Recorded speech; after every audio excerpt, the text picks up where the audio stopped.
Hello everyone, तो स्वागत है आपका आपके अपने डिजिटल प्लेटफॉर्म लाइफस्मिथ पर।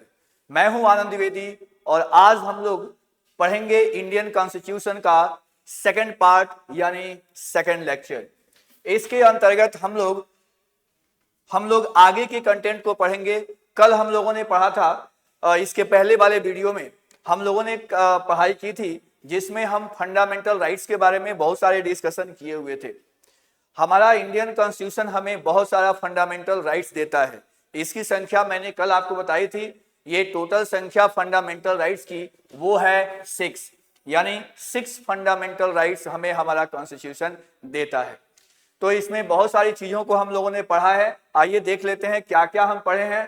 तो सबसे पहले हम लोगों ने पढ़ा इंट्रोडक्शन, यानी कॉन्स्टिट्यूशन क्या है, जिसमें हमने समझा था कि कॉन्स्टिट्यूशन किसी भी देश का बेसिक रूल होता है जो ये बताता है कि लोगों के अधिकार क्या हैं, लोगों के कर्तव्य क्या हैं, सरकार का फॉर्मेशन कैसे होगा और सरकार का लिमिटेशन कैसे होगा।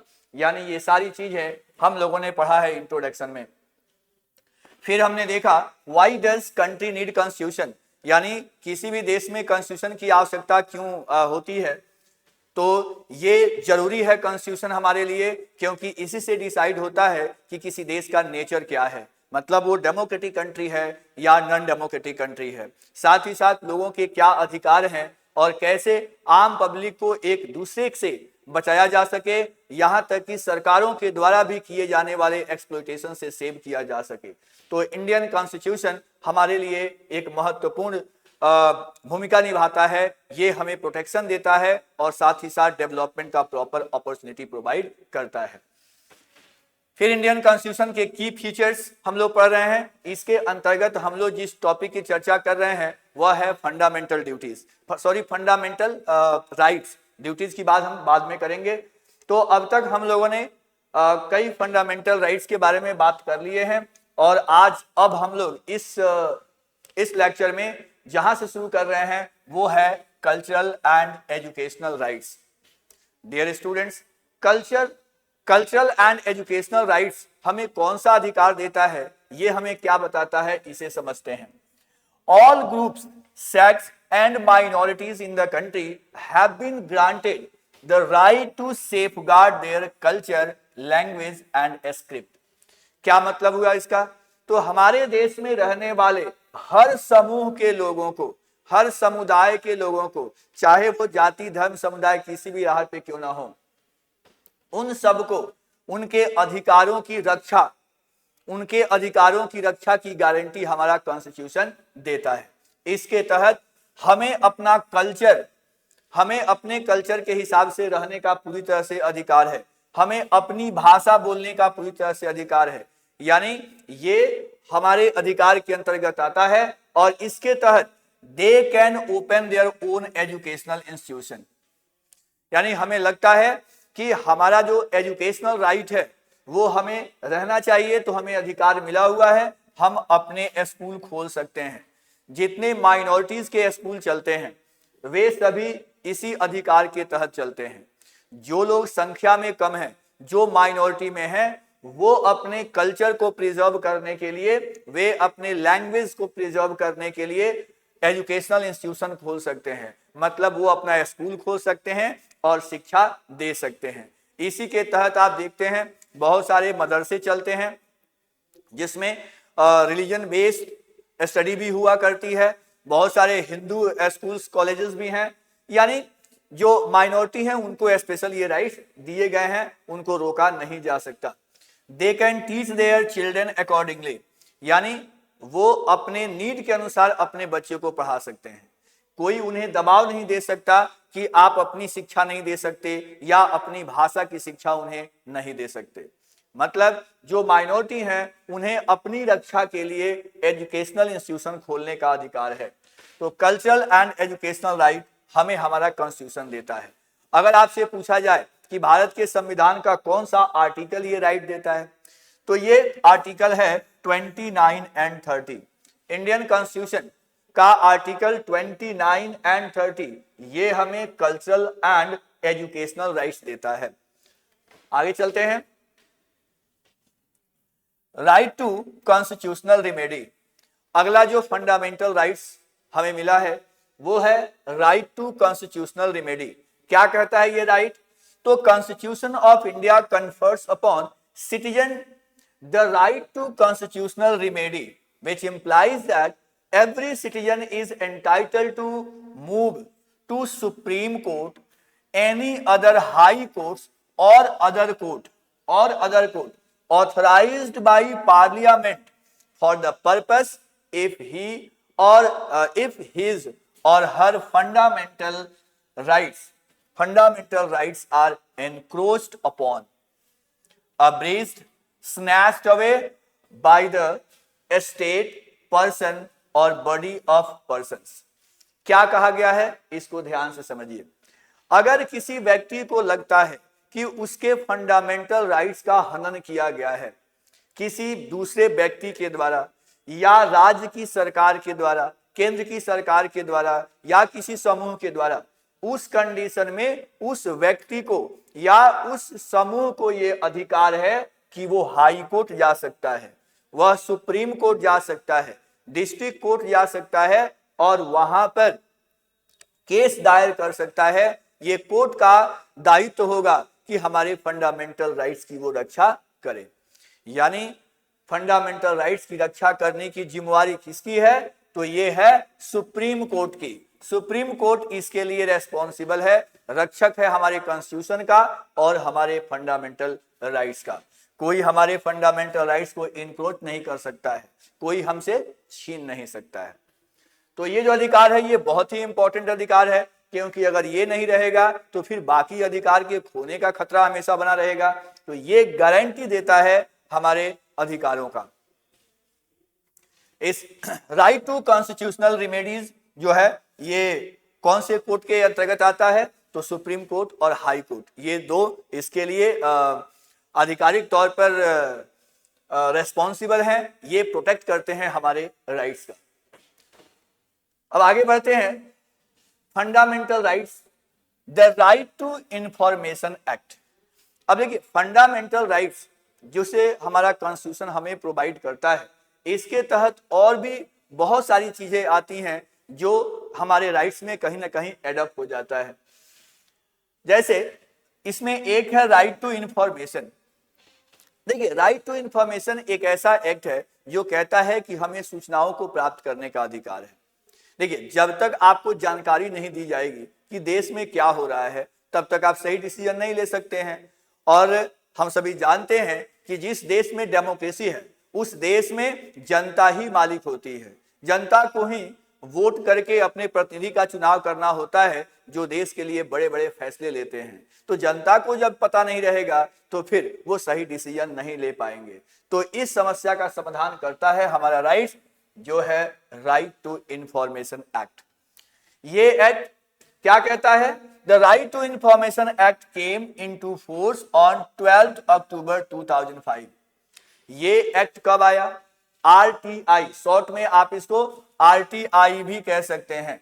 तो आरटीआई कब आता है? आरटीआई आता है 2005 में। डेट भी दिया गया है 12 अक्टूबर को। ईयर आपके लिए अधिक महत्वपूर्ण है, इस पे आपको ध्यान देना है। The act stands to the whole of India. कहां कहां लागू है? तो यह एक्ट पूरे भारतवर्ष में लागू है except the state of Jammu and Kashmir, Jammu and Kashmir को छोड़ करके। लेकिन अब आपको बता दें कि धारा 370 जम्मू एंड कश्मीर से रिमूव हो चुकी है, हट चुकी है और वहां पर हमारे कॉन्स्टिट्यूशन अब पूरी तरह से लागू हो रहे हैं। तो जम्मू एंड कश्मीर में भी अब एक्ट ये लागू होंगे। तो राइट टू इंफॉर्मेशन एक्ट ये हमें सूचनाएं प्रदान करता है। इसके अंतर्गत कौन कौन सी चीजें आती हैं ये आप समझिए। पहला चीज, inspect works documents record. RTI के तहत किसी कार्य का, किसी डॉक्यूमेंट्स का, रिकॉर्ड्स का इंस्पेक्शन किया जा सकता है।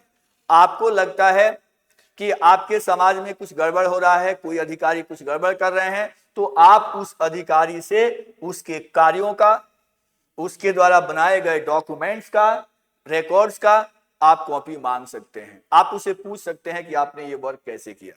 हाँ, इसमें कुछ टर्म एंड कंडीशन है। आप ऐसा कोई रिकॉर्ड नहीं मांग सकते जिससे सिक्योरिटी ब्रीच होता हो, मतलब हमारे देश की सिक्योरिटी पे खतरा हो, वो आप नहीं मांग सकते। अगर मांगते भी हैं तो ये अधिकार आपको नहीं मिल पाएगा, इसकी जानकारियां शेयर नहीं की जाती हैं। नेक्स्ट है टेक नोट्स, एक्सट्रैक्ट्स और सर्टिफाइड कॉपीज ऑफ डॉक्यूमेंट्स और records.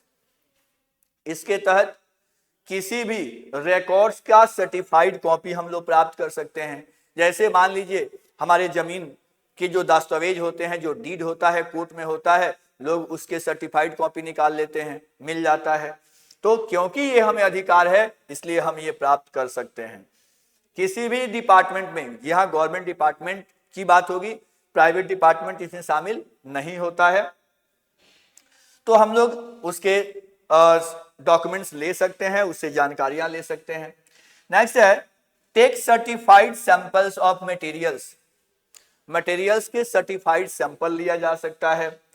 Obtain information in form of printouts. जो इंफॉर्मेशन दिए जाते हैं ये इंफॉर्मेशन लिखित रूप में होते हैं, प्रिंट आउट के फॉर्म में होते हैं, और फ्लॉपीज के रूप में मिल सकता है, टेप्स के रूप में, वीडियोस, कैसेट्स, और in any electronic modes, electronic modes में भी मिल सकता है, और थ्रू प्रिंट आउट्स, या हम इसे प्रिंट आउट फॉर्म में भी ले सकते हैं।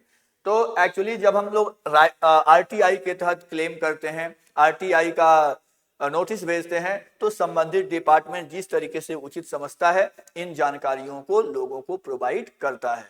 तो एक बहुत अच्छा अधिकार है और निसंदेह हम जनता को ये अधिकार मिलना ही चाहिए, और उससे ही बड़ी बात हम सबको इसका उपयोग करना चाहिए।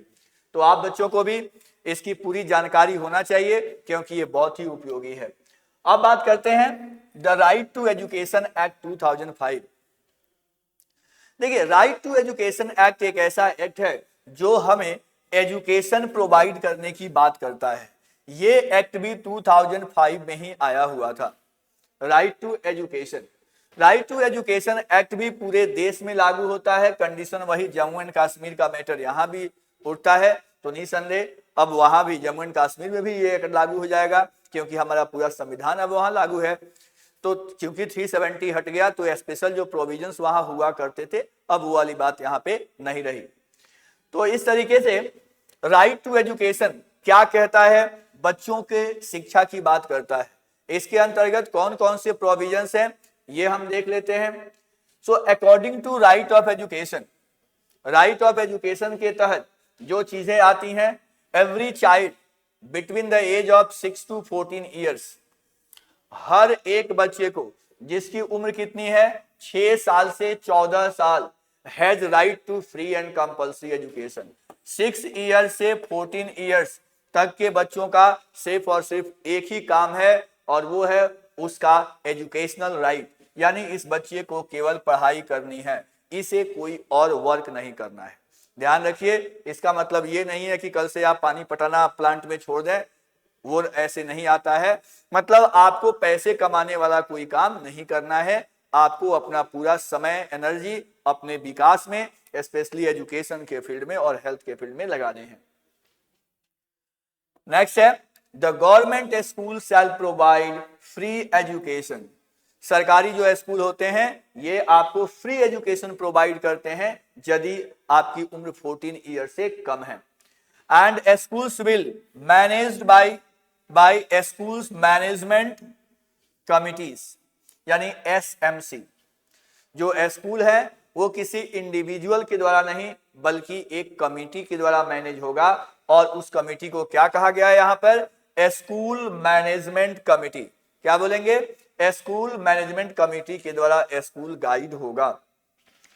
नेक्स्ट आरटीआई क्या कहता है, नेक्स्ट कहता है राइट टू एजुकेशन क्या कहता है कि प्राइवेट स्कूल शैल एडमिट एटलीस्ट 25%, यानी 25% बच्चे को, कौन से बच्चे हैं ये, जो कमजोर हैं, समाज में बहुत पिछड़े हुए हैं, ऐसे बच्चों को 25% बच्चों को वे अपने स्कूल में पढ़ाएंगे विदाउट एनी फी, बिना किसी फी के मुफ्त में उन्हें पढ़ाएंगे।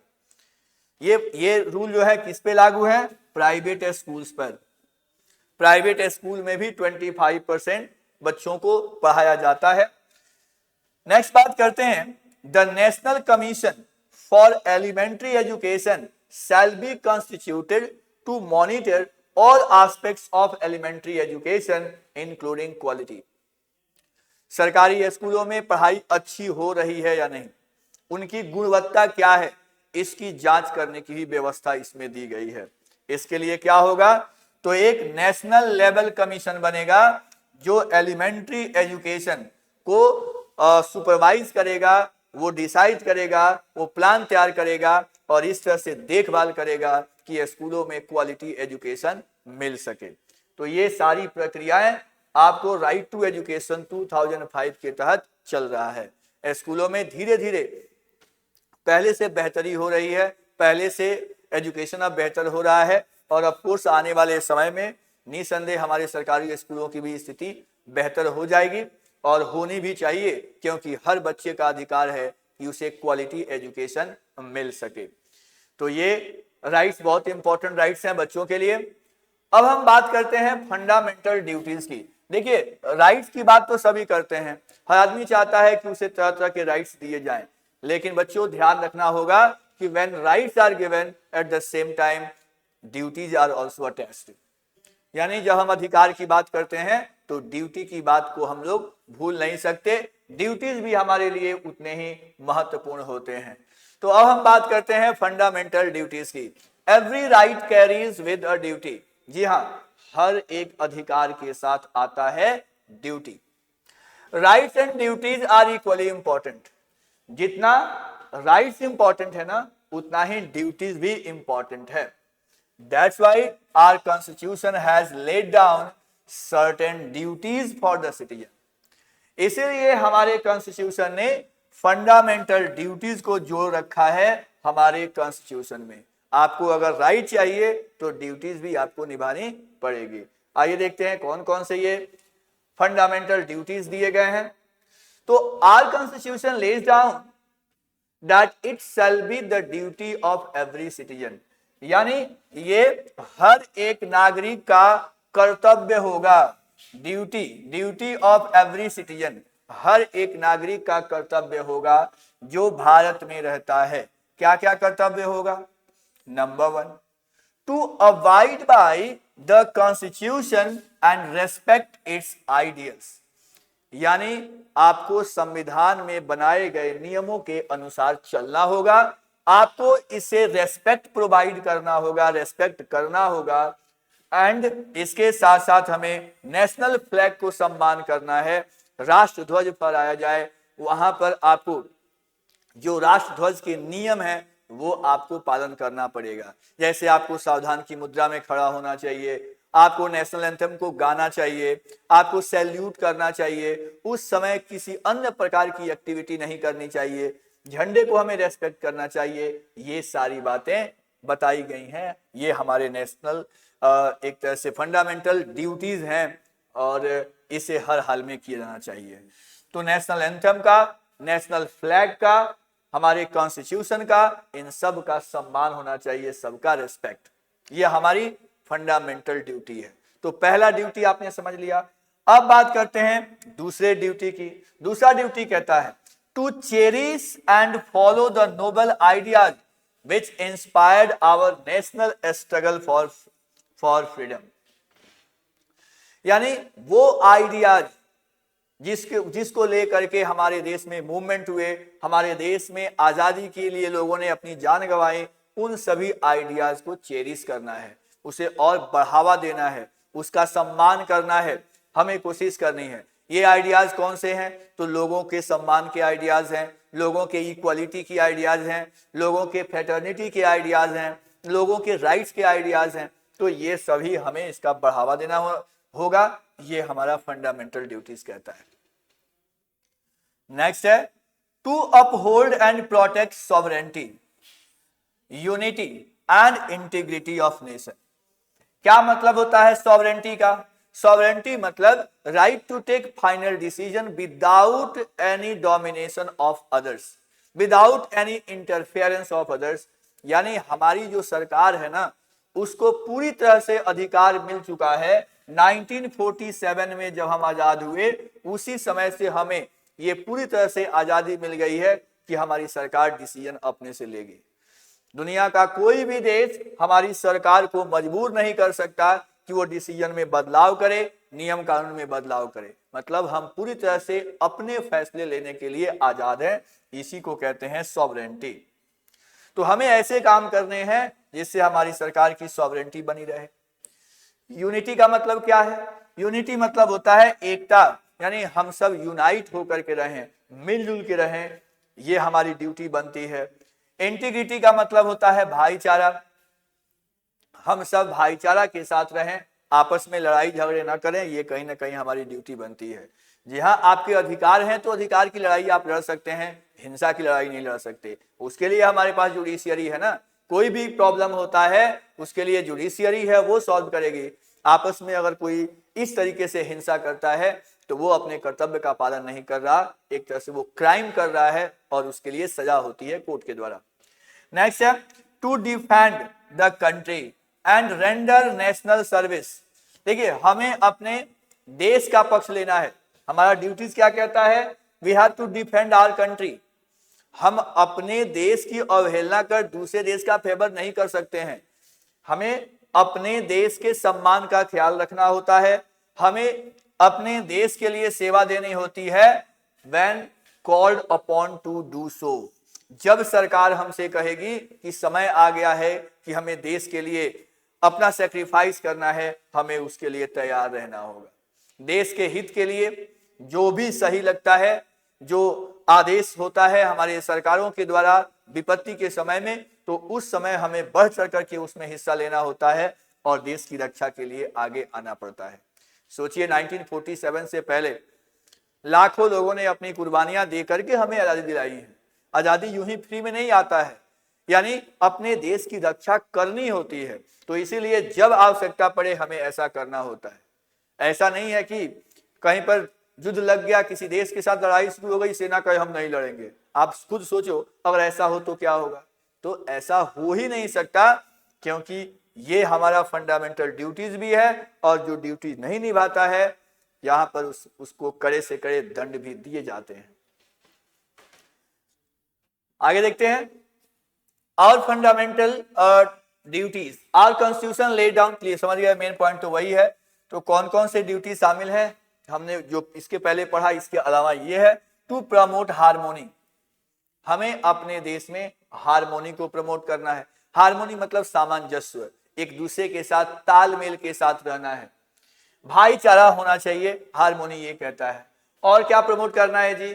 और प्रमोट करना है एस्पिरिट ऑफ कॉमन ब्रदरहुड, यानी हम सब भाई हैं, इस तरह की भावना होनी चाहिए, भाईचारे की भावना होनी चाहिए among all the people of India, Bharat के सभी लोगों के बीच। यानी हम सभी भारत के नागरिक हैं, हम भाई के समान रहें, अपनों के समान रहें, ये हमारी ड्यूटी है। Transcending religious, linguistic, regional, sectional diversity. देखिए, हमारे समाज में ये तमाम प्रकार की डाइवर्सिटी हैं, विभिन्नताएं हैं। जैसे रिलीजियस डाइवर्सिटी, यहाँ पर हिंदू, मुस्लिम, सिख, बौद्ध, जैन, पारसी, बहुत सारे धर्म के लोग रहते हैं। लिंग्विस्टिक डाइवर्सिटी है, कोई अंग्रेजी बोलता है, कोई हिंदी बोलता है, कोई मराठी, उड़िया, तमाम प्रकार की भाषाएं बोली जाती हैं। रीजनल डाइवर्सिटी है, अलग अलग क्षेत्र अलग अलग प्रकार के हैं। तो ये सारी जो विभिन्नताएं हैं, ये डाइवर्सिटी हमारे देश में पाई जाती है। इस डाइवर्सिटी में यूनिटी ही हमारे देश की विशेषता है, यानी यूनिटी इन डाइवर्सिटी, ये हमारे देश का फीचर है, ये हमारे देश की विशेषता है और हमें इसका सम्मान करना है। To renounce practices derogatory to the dignity of the women, हमें महिलाओं के सम्मान के लिए काम करने हैं। हमें ऐसा कोई काम नहीं करना चाहिए जिससे महिलाओं का अपमान होता हो, ये हमारा फंडामेंटल ड्यूटीज में है। नेक्स्ट ड्यूटी हमारा क्या कहता है? To value and preserve the rich heritage of our composite culture. देखिए, हमारे पास जो वैल्यूज हैं, जो हमारे हेरिटेज हैं, जो हमारे कल्चर हैं, इन सब की रक्षा करना हमारी मौलिक जिम्मेवारी बनती है, ये हमारी ड्यूटी बनती है। तो हमें इन सब की रक्षा करनी चाहिए। Now to protect and improve, हमें रक्षा करनी है, इंप्रूव करना है। किस चीज की? नेशनल इन्वायरमेंट, देश का एनवायरमेंट हमें खराब नहीं करना है। एनवायरमेंट इंक्लूडिंग फॉरेस्ट, हमें जंगल को प्रिजर्व करना होगा। अभी तो आप देख रहे हैं ना कि पॉल्यूशन की खतरा कितनी बड़ी समस्या बन चुकी है, तो पॉल्यूशन से हमें लड़ना है, तो इसके लिए हमें जंगल लगाने पड़ेंगे, पेड़ पौधे लगाने पड़ेंगे, तो ये हमें करना चाहिए। हमें लेक्स, रिवर्स, इन सब की रक्षा करनी चाहिए, हमें इन्हें पॉल्यूट नहीं करना चाहिए। हमें वाइल्ड लाइफ की रक्षा करनी है, किसी को अधिकार नहीं है कि जंगली जानवरों की पोचिंग करे, किलिंग करे, ये हमारे फंडामेंटल ड्यूटीज है कि हम इनकी रक्षा करें। And have compassion for living creatures, जितने भी जीव जंतु हमारे देश में रहते हैं उन सब के लिए दया की भावना होनी चाहिए, उन सबके हित के लिए काम हमें करना चाहिए, ऐसी सोच होना जरूरी है। ये हमारा कर्तव्य बनता है, ये हमारा फंडामेंटल ड्यूटीज बनता है। टू डेवलप साइंटिफिक टेम्पर, बहुत सारे ड्यूटीज हैं, सबको आप वन बाय वन ध्यान से पढ़िएगा, क्योंकि ये सब जानना बहुत जरूरी है। किसी भी देश के नागरिक को अगर ये सारी जानकारियां प्राप्त नहीं हो तो सही मायने में वो एक आइडियल सिटीजन नहीं बन सकता। तो आप सबको ये समझना चाहिए, जानना चाहिए। So to develop scientific temper, humanism and spirit of inquiry and reform, हमें साइंटिफिक टेम्परामेंट को डेवलप करना चाहिए, हमें ढोंग को बढ़ावा नहीं देना चाहिए, हमें अंधविश्वास को बढ़ावा नहीं देना चाहिए। जो रियलिटी है, खासकर साइंटिफिक तरीके से जो प्रूफ है, उसको हमें बढ़ावा देना चाहिए। हमें मानवता पर ध्यान देना चाहिए, ह्यूमनिज्म, मानव की सेवा करना, मानव की मदद करना हमारी जिम्मेवारी होती है। साथ ही साथ एस्पिरिट ऑफ इंक्वायरी, हमें हमेशा किसी चीज को जानने की क्षमता रखनी चाहिए। किसी भी मुद्दे पर तुरंत रिएक्ट करने से पहले हमें कोशिश करनी चाहिए कि हम इंक्वायरी करें कि इसमें क्या समस्या है, क्या अच्छाई है, उसके बाद सोच समझ करके हमें रिएक्ट करना चाहिए।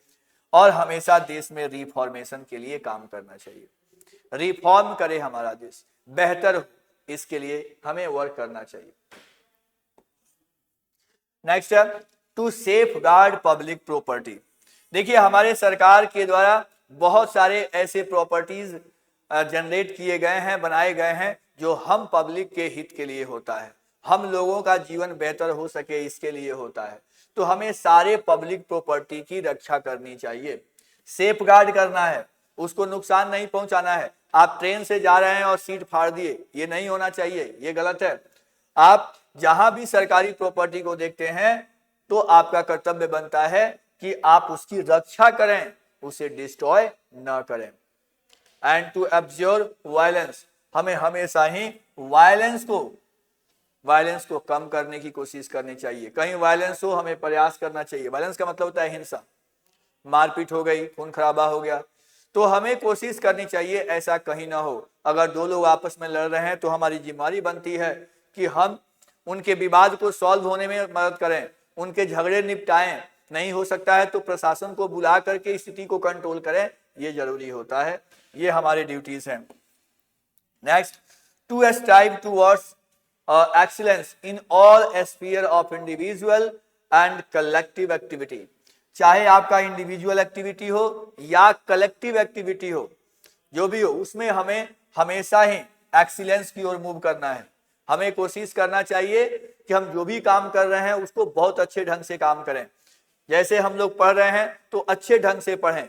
अगर कोई डॉक्टर है तो वो लोगों की सेवा बहुत अच्छे ढंग से करे, कोई इंजीनियर है तो बहुत अच्छे ढंग से मन लगा करके इंफ्रास्ट्रक्चर में काम करे। तो ये सारे एक्टिविटीज हमें बहुत दिल से करना चाहिए, so that the nation constantly rises, ताकि हमारे देश का कंटिन्यूअस विकास हो सके, ये हायर लेवल में जा सके ऑफ एंडेवर एंड अचीवमेंट्स। हमारे देश में हमेशा डेवलपमेंट हो और हम अचीवमेंट एक एक करके करते जाएं। इसमें सहयोग करना, इस तरह की गतिविधियों में शामिल होना और इसमें पार्टिसिपेट करना, ये हमारा कर्तव्य बनता है, यानी हमारा फंडामेंटल ड्यूटीज है।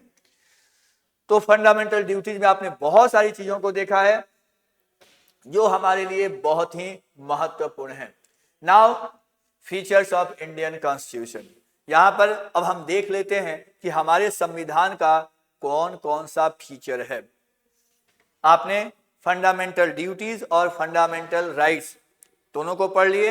इसमें से आपके एग्जाम में क्वेश्चन अक्सर आते ही आते हैं, 5 मार्क्स से क्वेश्चन होते हैं, तो सारे पॉइंट्स जो हैं आपको लर्न होना चाहिए। एटलीस्ट 5 पॉइंट्स तो अच्छी तरह से याद होना ही चाहिए। आइए आगे बढ़ते हैं। फीचर्स ऑफ इंडियन कॉन्स्टिट्यूशन, हमारे संविधान का फीचर क्या है, मतलब हमारा संविधान किस प्रकार का है। तो सबसे पहले बात करते हैं फेडरलिज्म का। Federalism is a system of government where power is divided between central authority and various constituent units. क्या है फेडरलिज्म? हमारा कॉन्स्टिट्यूशन कहता है कि हमारे देश में जो सरकार होगी वो फेडरल सिस्टम पे चलेगी। फेडरल सिस्टम का मतलब क्या हुआ कि पूरे देश के लिए एक सरकार होगी जिसको हम कहेंगे सेंट्रल गवर्नमेंट, यानी एक सरकार ऐसी जो पूरे देश के लिए होती है उसको कहते हैं सेंट्रल गवर्नमेंट। सेंट्रल गवर्नमेंट का जो काम है वो पूरे देश के हित में काम करना है। जैसे पूरे देश की सिक्योरिटी इनके हाथ में आती है, बैंकिंग सिस्टम आपको सेंट्रल गवर्नमेंट के हाथ में आता है, तमाम ऐसे सब्जेक्ट्स हैं जो सेंट्रल गवर्नमेंट को दिया गया है। इसके अलावा हर एक स्टेट में, हर राज्य में एक सरकार होती है, जैसे यूपी की सरकार, बिहार की सरकार, महाराष्ट्र की सरकार, दिल्ली की सरकार, तो ये सभी स्टेट गवर्नमेंट कहलाते हैं, इन्हें हम कहते हैं स्टेट गवर्नमेंट। तो 2 लेवल ये हुआ। और तीसरा लेवल की सरकार होती है लोकल सेल्फ गवर्नमेंट, जैसे मुखिया, सरपंच, जिला परिषद, ये सभी का चुनाव होता है, आपने सुना भी होगा, देखा भी होगा। तो ये लोकल गवर्नमेंट का है। एक मुखिया, एक सरपंच, ये लोकल गवर्नमेंट का रिप्रेजेंटेटिव हुआ करते हैं। वही सेंट्रल लेवल और स्टेट लेवल में हमारी अलग अलग सरकारें हैं। क्या आप बता सकते हैं कि सेंट्रल गवर्नमेंट में अभी सरकार किसकी है? तो ऑफ कोर्स अभी सरकार जो है वो नरेंद्र मोदी जी की सरकार है, जो बीजेपी लेड पार्टी के द्वारा बनाई गई है। तो यह सरकार पूरे भारतवर्ष के लिए है और नेशनल इंपॉर्टेंस के जो मुद्दे होते हैं उन मुद्दों को देखना, उस पर रूल बनाना और ये तय करना कि देश सही ढंग से चल रहा है, ये सेंट्रल गवर्नमेंट का काम है। स्टेट गवर्नमेंट का जो कार्य है, स्टेट गवर्नमेंट अपने स्टेट के अंदर लॉ एंड ऑर्डर को मेंटेन करने का काम करती है। सभी राज्यों में अपना अलग अलग सरकार है। जैसे आप दिल्ली में देख रहे हैं, वहां पे आपकी सरकार है, आप मतलब आम आदमी पार्टी की सरकार है। अरविंद केजरीवाल जो है, यहाँ पे आपको अरविंद केजरीवाल ये वहां चीफ मिनिस्टर के रूप में चीफ मिनिस्टर थे वहां पर। हालांकि अभी तो हाल में ही उन पर मुकदमा चला था, जिसके तरह से बहुत सारी राजनीतिक उथल पुथल हो चुका है। तो आपकी सरकार वहां पर है। और लोकल गवर्नमेंट में किसी पार्टी की सरकार नहीं होती है, मुखिया सरपंच होते हैं, इन लोगों की सरकार होती है। और आगे लोकल गवर्नमेंट अभी बहुत अच्छे कह सकते हैं कि लोकल गवर्नमेंट अभी इंडिपेंडेंट नहीं हुआ है, तो आने वाले समय में लोकल गवर्नमेंट भी इंडिपेंडेंट हो जाएगा और ये और अच्छा होगा, बेहतर होगा, क्योंकि जनता को बहुत सारी सुविधाएं इसमें मिलने वाली हैं, अभी भी मिल रही हैं। फेडरलिज्म के बाद जो दूसरा फीचर्स है हमारा कॉन्स्टिट्यूशन हमें प्रोवाइड करता है वो है सेकुलरिज्म। सेकुलरिज्म मीन्स क्या होता है, एग्जाम में आपसे पूछा जाएगा, what do you mean by secularism. तो देखिए, सेकुलरिज्म का मतलब होता है धर्मनिरपेक्षता, यानी all religions are equal. It's an ideology that separates religion from state.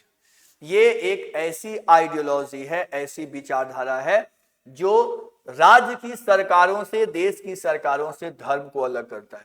यानी सरकार को धर्म से कोई मतलब नहीं होना चाहिए।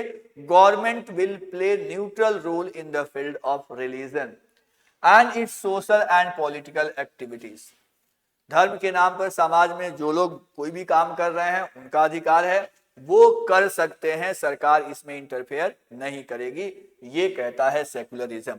यानी हमारा संविधान हमें अपने धर्म के पालन करने का अधिकार देता है और सरकार को इसमें इंटरफेयर करने से रोकता है।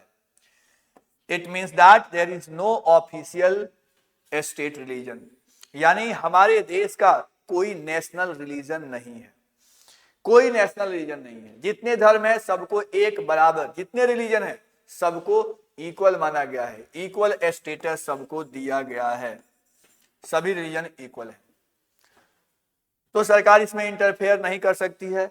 लेकिन हाँ, ऐसी चीजें हैं कि अगर धर्म के नाम पर एक व्यक्ति दूसरे व्यक्ति के साथ कुछ गलत कर रहे हैं, एक समुदाय दूसरे समुदाय के साथ अगर कुछ गलत कर रहा है, तो सरकार को इंटरफेयर करने का अधिकार है। क्योंकि देखिए, आपने अभी पढ़ा है कि हर व्यक्ति को यहाँ फंडामेंटल राइट्स दिया गया है। तो धर्म के नाम पर अगर किसी का फंडामेंटल राइट्स एनक्रोच हो रहा हो तो सरकार तो इंटरफेयर करेगी ना, जुडिशियरी तो इंटरफेयर करेगी इसमें। तो इसलिए जहां तक किसी को दिक्कत नहीं है, सब लोग अपना अपना धर्म का पालन कर रहे हैं, तो गवर्नमेंट इसमें इंटरफेयर नहीं करती है। हाँ, एक वर्ग के द्वारा अगर दूसरे वर्ग को नुकसान पहुंचाया जाता है तो निसंदेह सरकार को यह अधिकार मिल जाता है कि धर्म में इंटरफेयर करे। तो सेकुलरिज्म इन इंडिया हर धर्म के लोगों को उनके धर्म का पालन का इक्वल अवसर, इक्वल अपॉर्चुनिटी प्रोवाइड करता है। नेक्स्ट बात करते हैं a parliamentary form of government. हमारा कॉन्स्टिट्यूशन कहता है कि हमारे देश में पार्लियामेंट्री फॉर्म ऑफ गवर्नमेंट होगी, यानी हमारी जो सरकार होगी वो पार्लियामेंट्री सिस्टम पर आधारित होगी। ये एक डेमोक्रेटिक सिस्टम होता है where political party with majority seats in parliament forms government. यानी पार्लियामेंट्री फॉर्म ऑफ गवर्नमेंट कहता है कि जिस पार्टी के उम्मीदवार ज्यादा चुनाव में जीत के आएंगे, जिनको सीट कहा जाता है, तो जिस पार्टी को ज्यादा सीट मिलेगा, ज्यादा सीट्स, वही पार्टी सरकार बनाएगी। जिसके पास मेजॉरिटी होगा, मेजॉरिटी का मतलब क्या हुआ जी? मेजॉरिटी का मतलब होता है मोर देन हाफ। मेजॉरिटी मतलब मोर देन हाफ, आधे से अधिक। जैसे हमारे लोकसभा में, हमारे देश के लोकसभा में 543 रिप्रेजेंटेटिव जनता के द्वारा चुन करके जाते हैं, तो इसका हाफ होता है 271.5। तो आधा से अधिक कितना हो जाएगा? 272। इतने सीट्स जिस पार्टी को मिल जाएंगे उस पार्टी का प्रधानमंत्री बनेगा, उस पार्टी की सरकार बनेगी। तो ये डिसाइड होता है पार्लियामेंट के द्वारा, तो इसे पार्लियामेंट्री फॉर्म ऑफ गवर्नमेंट कहते हैं। कॉन्स्टिट्यूशन कहता है कि इंडिया में पार्लियामेंट्री फॉर्म ऑफ गवर्नमेंट होगा। हमारी जो सरकार होती है उसके जो सबसे मुख्य मिनिस्टर्स होते हैं उनको कहते हैं प्राइम मिनिस्टर। अभी हमारे देश के प्राइम मिनिस्टर कौन है जी?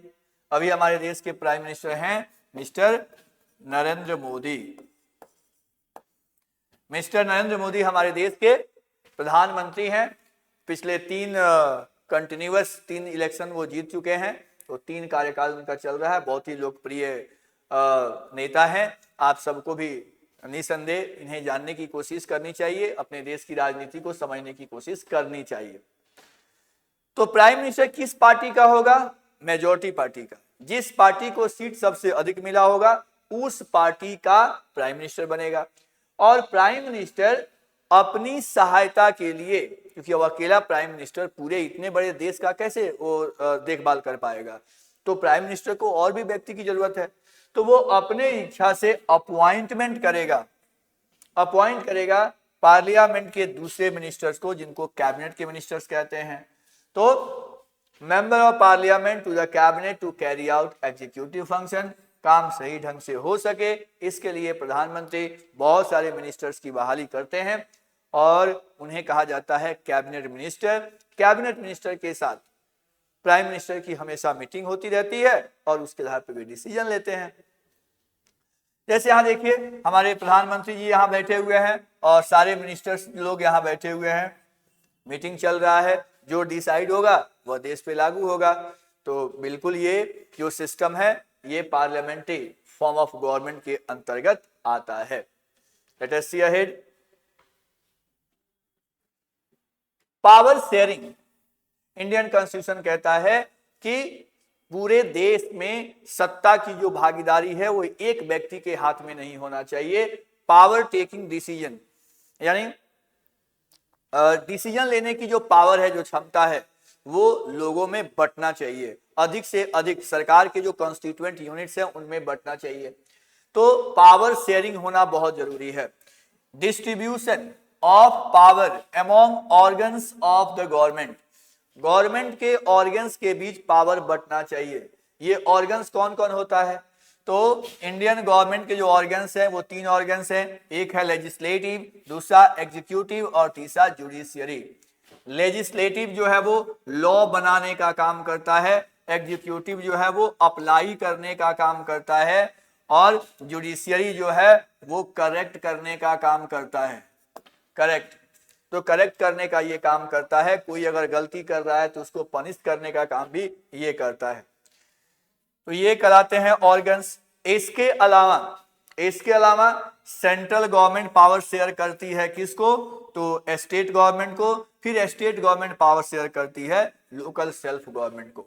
यानी केवल एक व्यक्ति ही सर्वे सर्वा नहीं है, केवल एक व्यक्ति का डिसीजन नहीं चलता है, बल्कि डिसीजन लेने का अधिकार कॉन्स्टिट्यूएंट यूनिट्स में, ऑर्गन्स ऑफ गवर्नमेंट में या डिफरेंट लेवल्स ऑफ गवर्नमेंट में बांट दिया जाता है। ठीक है, स्टेट गवर्नमेंट स्टेट में डिसीजन लेगी, लोकल गवर्नमेंट अपने लोकल एरिया में डिसीजन लेगी और सेंट्रल गवर्नमेंट में जो प्रधानमंत्री जी होते हैं वे अपने पूरे देश के लिए फैसले लेंगे अपने कैबिनेट मिनिस्टर के सहयोग से। तो इन तमाम ऑर्गन्स को उनके ड्यू शेयर दिए गए हैं, उनके पावर दिए गए हैं। तो पावर शेयरिंग का कंसेप्ट ये कहता है। Now such as legislature, executive and judiciary, चलिए समझ लिया आपने ये। Next, power sharing helps in achieving the stability of political order. देखिए पावर शेयर करने से क्या फायदा है? पॉलिटिकल ऑर्डर में स्टेबिलिटी आती है। अगर एक ही आदमी पूरा पावर ले लेगा फिर क्या होगा? बाकी लोग विरोध करेंगे, फिर लड़ाइयां शुरू हो जाएंगे, कुछ भी हो सकता है। लेकिन जब सबको उसका अधिकार मिल जाता है तो कोई लड़ाई नहीं करता, सभी लोग प्रेम से रहते हैं और देश का डेवलपमेंट होता है, सभी अपने अपने काम मन लगा के करते हैं। Now, in power sharing, power might even be shared to district level. Power district level में भी शेयर किया जा सकता है, लोकल लेवल तक शेयर किया जाता है। तो अभी आपने देखा उधर यूनियन है, स्टेट है और लोकल गवर्नमेंट, इन सब में पावर शेयर किया जाता है। तो इस तरीके से हम लोगों ने फीचर्स ऑफ इंडियन कॉन्स्टिट्यूशन में पावर शेयरिंग को पढ़ा। अब हम बात करेंगे एफर्ट्स मेड बाय गवर्नमेंट, यानी गवर्नमेंट ने कौन कौन से एफर्ट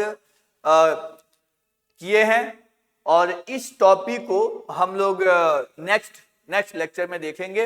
आज का क्लास हम लोगों का इतना ही, फिर खत्म होता है। आप लोग अच्छे ढंग से इस वीडियोस को देखिए, एक बार में नहीं समझ में आए तो दोबारा देखिए, तिबारा देखिए, ताकि आपको टॉपिक समझ में आ जाए। और नहीं कोई दिक्कत छूट जाता है, कोई डाउट रह जाता है तो निसंदेह आप लाइस्मिथ ऐप पर डाउट सेक्शन में क्वेश्चन डालिए और आपको उसका आंसर मिलेगा। तो आज का क्लास इतना ही। Thank you very much.